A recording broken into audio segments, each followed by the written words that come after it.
এই dove biscuit তৈরি করবে, তার জন্য এই ময়দা আগে লেবেল করে নিচ্ছে, এরপরেই বিস্কুট তৈরি শুরু হবে। চারিদিকে এত তৈরি হচ্ছে, এরকম অনেক কারিগর, তাই ওখানে আগে দেখলাম, তারপরে এখানে এসে একটু দেখাচ্ছে। এই দেখো চারিদিকেই এই ডোভ বিস্কুট তৈরি করার জন্য ময়দাটা লেবেল করছে।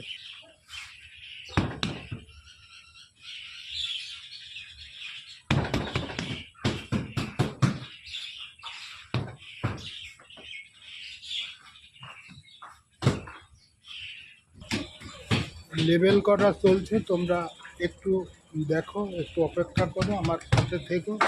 একটু পরে বিস্কুট তৈরি করা শুরু হবে। কীভাবে ডোভ বিস্কুট তৈরি করে দেখো, আগে আটা কটা লেবেল করে নিয়েছে, তারপরে এর উপরে পলিথিন দিয়েছে, পলিথিন দিয়ে বেলন দিয়ে বেলছে। বেলার পরে আবার এর উপরে দুধের ব্যবস্থা করা আছে এবং সে দুধটা কালার করে নিয়েছে। এই দুধ দিয়ে এই বিস্কুটটা তৈরি হয়। দুধের উপরে আবার তিল ছড়িয়ে দিল।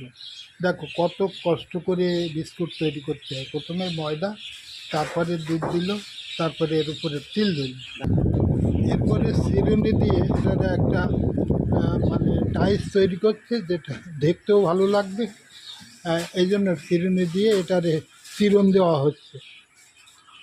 তারপর এটা লেবেল করে করে কাটছে, কেটে কেটে এটা চৌকাকার করবে, চৌকাকার করেই এটা বিস্কুট তৈরি হবে। তারপরে এই বিস্কুটটা নীলারে এটারে শুকাবে, শুকানোর পরে পূর্ণাঙ্গ বিস্কুট তৈরি হবে।